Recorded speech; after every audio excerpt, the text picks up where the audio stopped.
শিল্পকলা মহাপরিচালক সৈয়দ জামিল আহমেদ পদত্যাগ করেছেন। গতকাল থেকেই এই ঘটনার নেপথ্যে নানা কারণ উঠে আসছে। বিষয়টি নিয়ে আমি ওয়ালিউল বিশ্বাস কথা বলবো ইন্ডিপেন্ডেন্ট ডিজিটাল থেকে। গতকাল শিল্পকলা একাডেমিতে প্রথম মনির চৌধুরী নাট্য উৎসবের জাতীয় নাট্য উৎসবের সমাপনী দিন ছিল, যেখানে প্রধান অতিথি হিসাবে উপস্থিত ছিলেন শিল্পকলার ডিজি সৈয়দ জামিল আহমেদ। তিনি তার বক্তব্য দেওয়ার সময় প্রথম জানান দেন যে তিনি শিল্পকলা থেকে পদত্যাগ করছেন এবং বেশ নাটকীয়ভাবে তিনি তার অভিযোগগুলো তুলে ধরেন, জানান যে শিল্পকলার নানাভাবে তার কাজকে ধীর গতিতে করা হচ্ছে। তিনি প্রশ্নবিদ্ধ করেন সংস্কৃতি উপদেষ্টার দিকে এবং সেখানে উপস্থিত শিল্পকলার সচিব ওয়ারেস হোসেনের কাছে তিনি পদত্যাগপত্রটি জমা দেন, যদিও এটি আইন সিদ্ধ নয়। এবং সবচেয়ে মজার ঘটনা যেটি ঘটে সেটি হচ্ছে, তিনি যখন নেমে আসতে যাচ্ছিলেন তখন ওখানে উপস্থিত নাট্যকর্মীরা তাকে ঘিরে ধরেন এবং এক প্রকার আবদার এবং অনেকটা অধিকার নিয়ে তারা প্রতিবাদ জানাতে থাকেন যেন তিনি এই পদত্যাগপত্রটি তুলে নেন। তো সেই সময়ে তিনি উপস্থিত দর্শকদের বোঝাতে চেষ্টা করেন এবং নিজের আত্মপক্ষ সমর্থন করে বক্তব্য দিতে থাকেন, যেখানে তিনি সরাসরি সংস্কৃতি উপদেষ্টার দিকে ইঙ্গিত তুলেন এবং বলেন যে বিনা চিঠিতে তার কাছে টাকা চাওয়ার মতো করা হয়েছে এবং তিনি জানান যে নানাভাবে শিল্পকলায় তার কাজকে ধীরগতি করা হচ্ছে এবং তিনি মহাপরিচালক থাকা অবস্থায় আরেকজন ফোকাল পার্সন, মানে যিনি এই শিল্পকলা পুরো বিষয়টির সঙ্গে যিনি অফিসিয়ালি কথা বলবেন, অথচ সেখানে প্রধান হচ্ছেন সৈয়দ জামিল আহমেদ। আর এই ফোকাল পার্সনটি করা হয়েছিল শিল্পকলার সচিব ওয়ারেস হোসেনকে।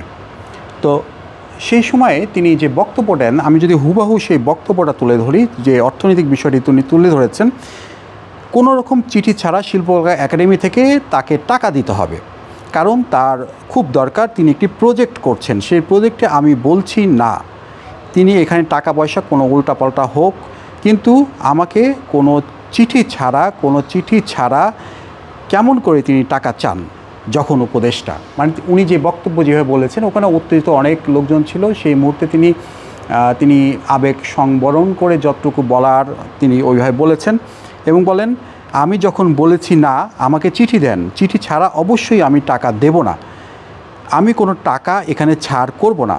তিনি তখন আমাকে বলেন, আপনাকে শ্রদ্ধা করেছি অনেক, আর করব না।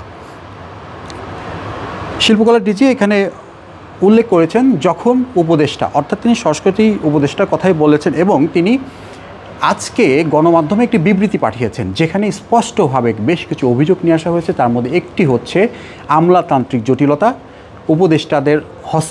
উপদেষ্টার হস্তক্ষেপ এবং তিনি যখন নিয়োগ পান সেই কথা উল্লেখ করেছেন।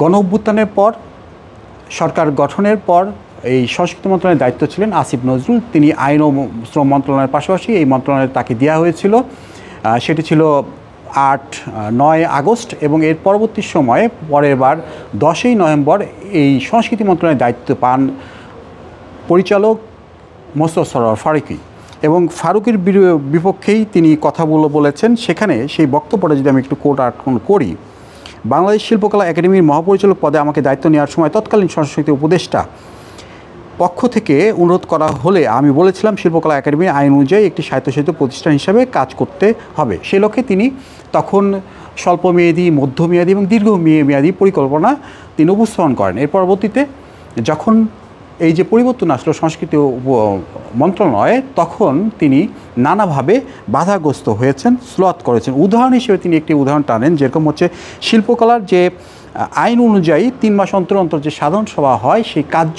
বিবরণী একটা সিগনেচার নিতে হয় সংস্কৃতি মন্ত্রণালয় থেকে, মানে উপদেষ্টার কাছ থেকে। এই সিগনেচার কার্য বিবরণীর যে বিষয়টি, এইটি সিগনেচার করেছেন 5 সপ্তাহ পরে, অর্থাৎ প্রায় 1 মাস পরে, 1 মাসের বেশি সময় পরে এখানে সিগনেচার করা হয়েছে কার্য বিবরণীতে কী থাকবে।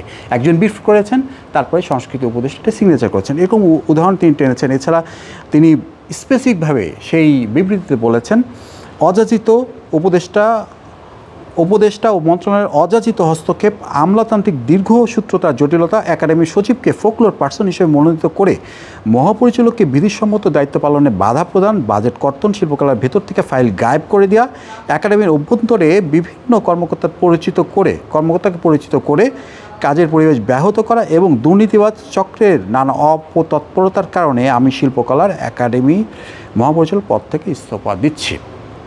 মোটামুটি তিনি 3-4টি বিষয়টি সামনে এসেছেন, যেখানে আর্থিক একটি বিষয়ও এসেছে, উপদেষ্টাদের হস্তক্ষেপ রয়েছে, তিনি শিল্পকলা প্রধান হওয়ার পর আরেকজনকে মানে মৌখিকভাবে প্রধানের দায়িত্ব দেওয়া হয়েছে এবং বিভিন্ন বাজেট কর্তন করা হয়েছে। এই বিষয়গুলো সামনে এসেছে এবং তিনি উল্লেখ করেছেন যে মন্ত্রণালয় এটা মনে রাখা উচিত যে এখন গণ অভ্যুত্থান পরবর্তী শিক্ষার্থী অভ্যুত্থানের পরবর্তী সময়ের সরকার সময়টা চলছে। এই ছিল জামিল আহমেদের বক্তব্য। সবাই ভালো থাকবেন, সুস্থ থাকবেন।